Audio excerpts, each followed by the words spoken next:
사랑하는 성도 여러분, 주 안에서 평안하셨습니까?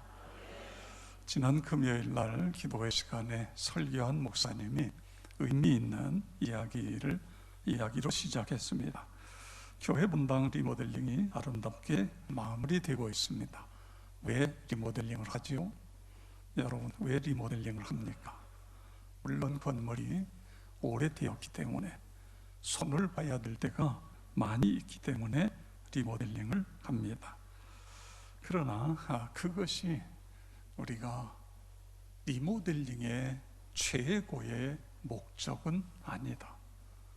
결국은 리모델링을 하는 것은 우리가 그 안에서 좀 더 나은 신앙 생활을 하기 위해서, 그래서 리모델링은 나를 리모델링하기 위해서 리모델링을 하는 거다, 이런 이야기입니다. 우리 참 멋진 말인데, 우리 서로 옆에 있는 분들하고 나를 리모델링 하겠습니다. 서로 인사하시면서 나를 리모델링 하겠습니다. 본당 리모델링 관계로 우리가 이곳에 와서 8월 마지막 주일부터 예배를 드렸습니다. 제가 처음 예배를 드릴 때 여러분에게 한 말이 있는데 혹시 기억나십니까? 우리가 이곳에서 예배 드리는 동안은 부흥회하는 것처럼 예배를 드리자, 이런 말씀을 드렸어요. 여러분, 어떻게 주일날마다 부흥회하는 것 같은 그런 은혜가 있었습니까? 이제 2주간 남았습니다. 오늘하고 다음 주 여기서 예배드리고 이제 우리가 교회로 돌아가게 되는데, 2주 동안 오늘도 하나님, 내가 찬송을 부를 때에 부흥회하는 것처럼 마음 문을 활짝 열어놓고 은혜를 사모하면서 찬송할 수 있게 주시옵소서. 앞에서 기도할 때에, 기도자가 기도할 때에 그때에도 아멘으로 화답할 수 있게 하시고, 말씀이 나에게 주시는 하늘의 음성이다 생각이 되면 아멘으로 화답하면서 이제 이 자리가 그런 부흥회하는 것 같은 그런 은혜가 되기를 축복합니다. 모든 일은 어떤 조건이 충족될 때에 일어납니다. 물이 100도가 돼야 끓는다, 우리가 다 잘 알아요. 99도가 돼도 물은 끓지 않습니다. 조건이 돼야 물이 끓는 것입니다. 그런 것처럼 식물이 싹을 틔우고 성장하여 꽃을 피우고 열매를 맺는 것도 그 조건이 돼야 열매를 맺는 것입니다. 따뜻한 기후, 적당한 수분, 그리고 태양빛이 비쳐야, 그래야 꽃도 피고 열매가 열려지는 것입니다. 사업도 그런 것 같아요. 사업이 번성할 수 있는 조건이 충족돼야 그 사업이 번창할 수 있는 것입니다. 이처럼 어떤 일이 일어나냐면 그 일이 일어날 수 있는 충족 조건이 채워져야 됩니다. 우리의 마음의 부흥도 마찬가지인 것입니다. 요건이 충족되면 부흥은 일어난다. 어디서나 어느 때나 부흥은 일어난다, 믿으시기 바랍니다. 부흥을 위한 충족 조건이 무엇일까요? 무엇이 우리의 마음에 채워져야 부흥이 일어날 수 있을까요? 성령님의 임재인 것입니다. 성령께서 충만히 임하시면 부흥이 일어난다. 할렐루야. 그렇습니다. 사도행전에 나타난 초대교회 예루살렘 교회를 보십시오. 그 신자들이 무엇을 했기에 오순절날이 이름에 불같은 성령, 바람과 같은 성령이 거기에 모인 모든 사람들에게 임할 수 있었습니까? 그것은 바로 성령께서 임할 수 있는 조건이 되었기 때문에 그런 것입니다. 부활 승천하신 예수님의 말씀, 그 말씀에 순종을 했습니다. 예루살렘을 떠나지 말고 내게서 들은 바 아버지께서 약속하신 것을 기다리라. 이 말씀을 붙잡고 이 말씀에 순종했어요. 그랬더니 성경이 오순절날이 이름에, 이게 무슨 이야기죠? 오순절날이 왔다, 그런 이야기가 아니에요. 오순절날이 이름에라는 것은 부흥의 요건이 충족됨의 그런 의미인 것입니다. 오순절날이 이름에 부흥의 요건이 충족됨에 성령께서 임하셨고, 그리고 모두가 부흥을 경험한 것입니다. 사도행전 11장에 보면 안디옥 교회가 나와요. 안디옥 교회 복음이 전해지고 유대인들이 예수를 믿는데 이방인도 예수를 믿어요. 그래서 지구상에서 유대인과 이방인이 함께 모이는 첫 번째 교회가 되어집니다. 이 소식을 예루살렘에 있는 예수님의 제자들이 듣고, 자, 이 교회에 누구를 보내야 될까? 그러다가 바나바를 이 교회에 파송합니다. 그랬더니 큰 부흥이 일어났어요. 한 사람, 성령에 사로잡힌 한 사람, 그 한 사람을 통해 놀라운 부흥을 경험하게 되어진 것입니다. 사도행전 11장 24절 우리 다 같이 함께 읽겠습니다. 바나바는 착한 사람이요 성령과 믿음이 충만한 사람이라.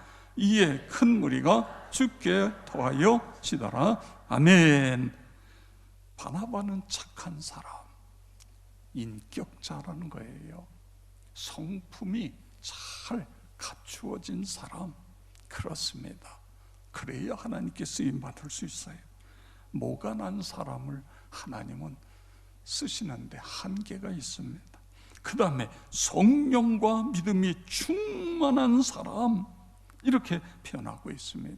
다시 말해 바나바의 가슴에 불붙은 성령의 불길이 거기에 예수 믿는 사람들에게도 옮겨붙기 시작했다, 그런 뜻인 것입니다. 어느 시대나 마찬가지입니다. 1738년 5월 24일 웨슬리는 런던 올더스케이트 거리에서 모라비안 교도들이 모여있는 곳에 갑니다. 그리고 거기서 어떤 사람이 루터의 로마서 주석 서문을 읽고 있었어요. 그 내용이 그리스도를 믿는 믿음을 통해 마음속에 이루시는 하나님의 변화의 역사에 대한 그런 설명입니다. 그것을 듣는 도중에 웨슬리는 그의 마음에 성령으로 뜨거워지는 걸 체험해요. 그는 자신이 구원받기 위해 오직 예수 그리스도로만 신뢰하는 이 진리에 눈이 떠진 거예요. 그리고 그리스도께서 나의 죄를 사하셨으며 죄와 사망의 율법에서 나를 구원하셨다는 확신이 그의 마음을 가득 채운 것입니다. 그리고 성령의 강력한 능력에 사로잡히게 되어집니다. 그의 회심과 성령 체험은 18세기 영국, 미국, 그리고 전 세계로 뻗어나가는 부흥운동의 특징이 되었습니다. 그 부흥의 불길이 우리나라로 옮겨온 거예요. 1903년, 1907년 계속해서 이 부흥의 불길이 일어났습니다. 1903년에는 원산에서, 1907년에는 평양에서 부흥의 불길이 옮겨붙었어요.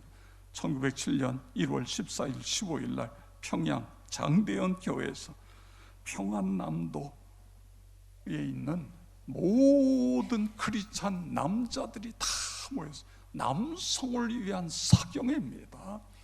이 사경회에서 하나님의 말씀이 전해지고, 그리고 함께 간절히 기도하는 그곳에 성령께서 강력하게 임하셨습니다. 그래서 이 현장에 있던 노블 선교사는 흥분을 감추지 못하고 코리아 미션 필드에 사도행전 이후에 가장 강력한 성령의 역사다, 이렇게 증언하고 있습니다. 여러분, 평양 부흥 운동이 어떻게 일어났지요? 일어날 수 있는 여건이 충족되어졌다, 그런 말인 것입니다. 이미 19세기에 미국에서 무디 부흥 운동을 통해서 선교사들이 그 불을 가지고 한국으로 왔던 거예요. 그리고 이제 이 부흥 속에는 특별히 말씀과 기도, 사경회를 통해서 그 성령께서 그 자리에 임하고 계십니다. 또 시대적 배경이 있어요. 1876년 강화도 조약 체결, 1894년 청일전쟁, 1904년 러일전쟁, 1905년 을사조약, 1907년 고종의 퇴위, 1910년 한일 합방. 이 나라 백성들이 마음을 둘 곳이 없습니다. 그래서 사람들의 마음이 하나님께로 모여지기 시작한 것입니다. 이런 조건들이 부흥을 가져오는 임계점이 되어진 것입니다. 부흥을 위한 요건이 되었어요. 언제 어디서나 부흥이 일어날 수 있다. 조건만 되면 부흥이 일어난다, 믿으시기 바랍니다. 이 시간에도 성령께서 우리 가운데 임재하여 주셔서 부흥이 일어난다, 믿으시기를 바랍니다. 그렇습니다. 부흥의 주체는 사람이 아니라 성령님이심을 믿으시기 바랍니다. 교회는 성령의 임재 속에 탄생했습니다. 성령께서 이 세상에 교회를 만드셨을 뿐만 아니라 교회를 관리하시고 교회를 성장시키시고 교회를 완성시켜 주시는 것입니다. 그러므로 교회와 성도는 부흥 경험을 원한다면 성령님을 환영해야 돼요. 성령님을 모셔드려야 돼요. 성령님을 전적으로 의지해야 돼요. 그렇게 되기를 축복합니다. 요한복음 16장 13절 14절에 보면, 그러나 진리의 성령이 오시면 그가 너희를 모든 진리 가운데로 인도하시리니 그가 스스로 말하지 않고 오직 들은 것을 말하며 장래 일을 너희에게 알리시리라. 그가 내 영광을 나타내리니 내 것을 가지고 너희에게 알리시겠습니다. 아멘. 이 말씀은 예수님이 십자가에 못 박혀 죽으신다고 하니까 두려움에 떨고 있습니다. 제자들이. 이 제자들에게 예수님께서 이 말씀을 통해 세 가지를 말씀하고 있습니다. 첫째는 보혜사 성령은 진리의 영이신데 그분이 오셔서 너희를 진리 가운데로 인도하신다, 그런 말씀인 것입니다. 그러니 두려워하지 마라, 염려하지 마라, 이런 말씀이에요. 진리의 성령께서 오셔서 너희가 들은, 예수님께로부터 들은 말씀을 생각나게 하시고, 그리고 예수님께서 말씀하신 것을 다시 가르쳐 주신다. 진리 가운데로 인도한다. 그 다음에 장래의 일을 너희에게 알리실 것이다, 이런 말씀입니다. 미래에 일어날 일을 알려주신다. 미래를 볼 수 있는 비전을 주신다, 그런 말씀인 것입니다.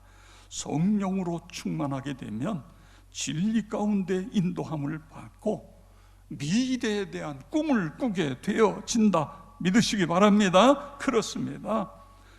진리 가운데 인도함을 받으면서 꿈으로 불타오르게 되는 거예요. 꿈이 있는 곳에 주님의 역사가 나타나는 거예요. 여러분, 꿈 있는 사람은 기도하잖아요. 기도하게 되니까 성령께서 기도하는 사람에게 임하시, 그래서 부흥이 그 가운데 일어나는 것입니다.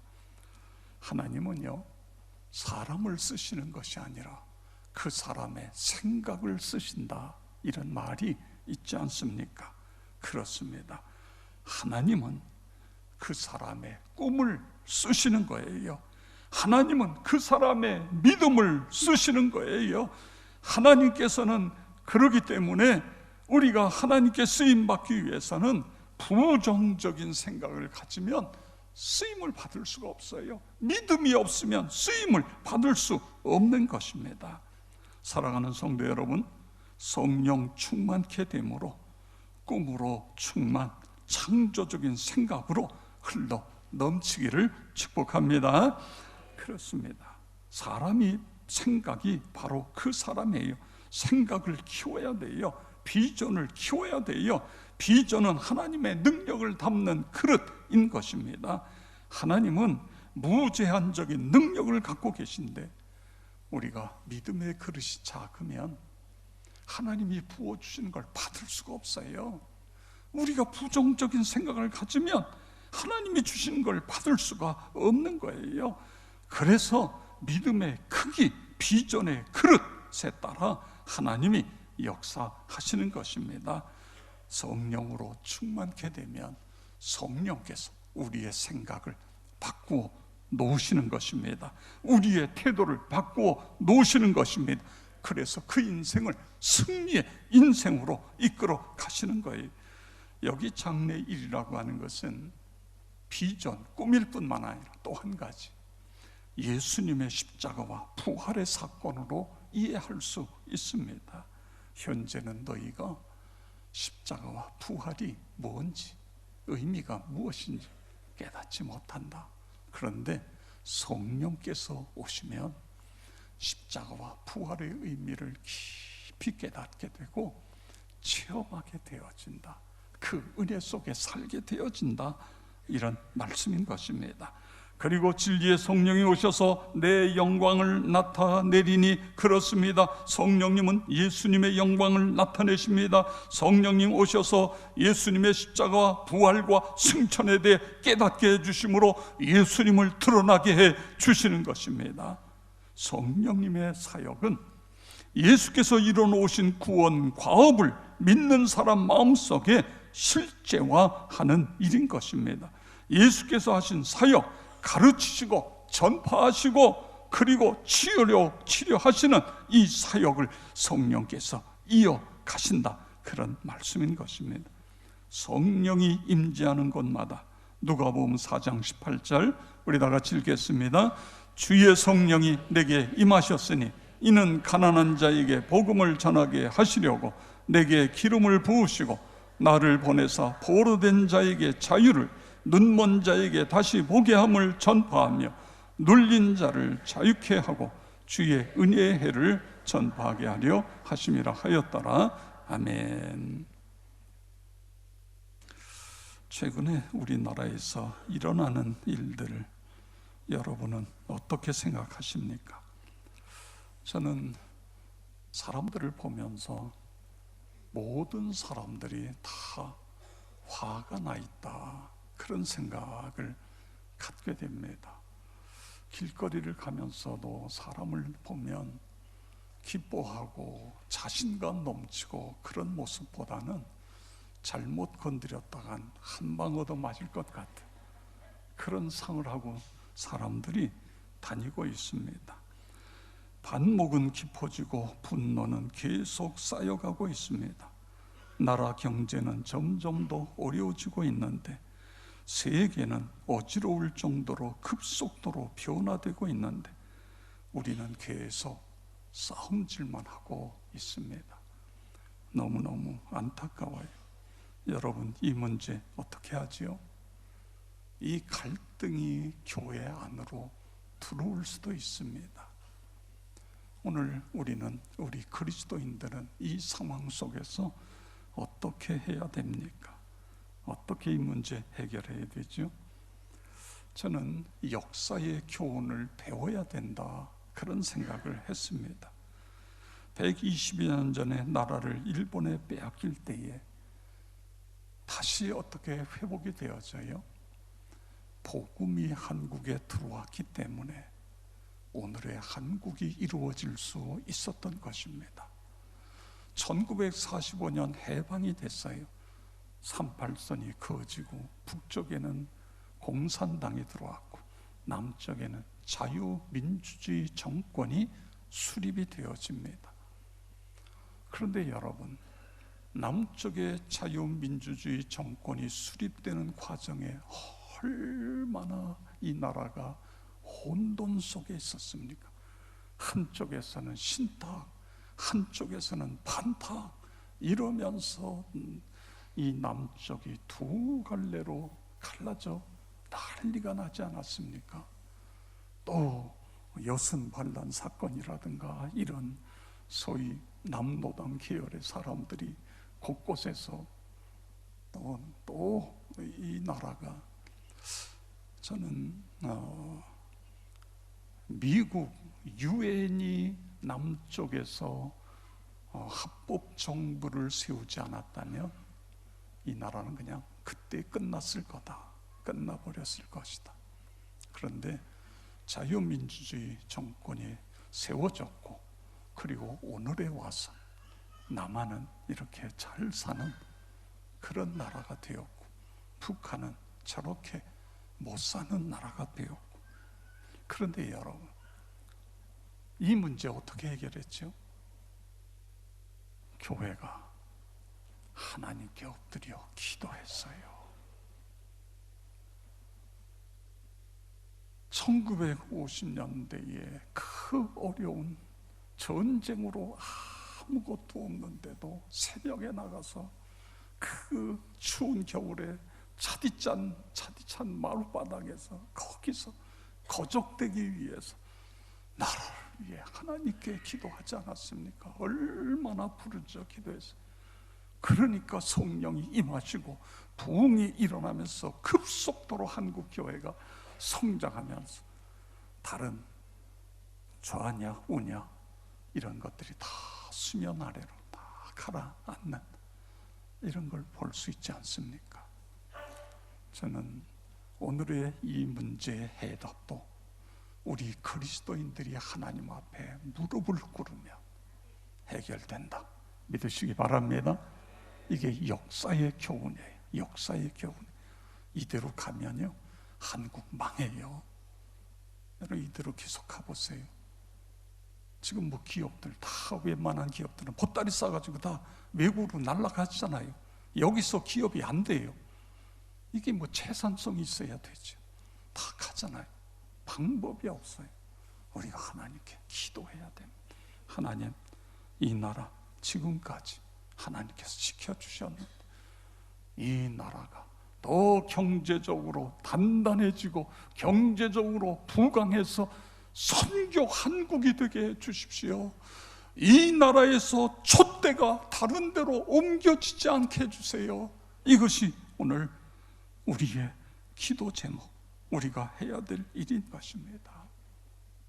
물론 여러분 가운데는 저 광화문에도 가셨고, 글쎄요 서초동에도 가신 분이 계실는지 모르겠습니다만, 우리가 하나님 앞에 나와 엎드려 기도해야 됩니다. 하나님 앞에 간절히 기도해야 됩니다. 오늘 예수님 뭐라고 그랬어요? 성령이 내게 임하셨으니, 예수님에게 임하신 성령이 나와 여러분에게 임하기를 축복합니다. 그래요. 그래서 나와 내 가족과 우리의 민족 모두에게 성령님 임하여 주시옵소서. 가난한 자에게 복음이 전파되고 포로된 자에게 자유가 주어지고 눈먼 자가 다시 보게 되는 역사가 일어난다. 할렐루야.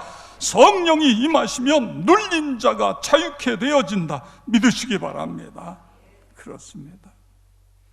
그래서 우리는 성령의 역사를 기대하며 이런 찬송을 부르는 거예요. 193장 2절 3절 우리 다 같이 함께 뜻을 생각하시면서 함께 부르겠습니다. 성령의 생수를 마시는 자.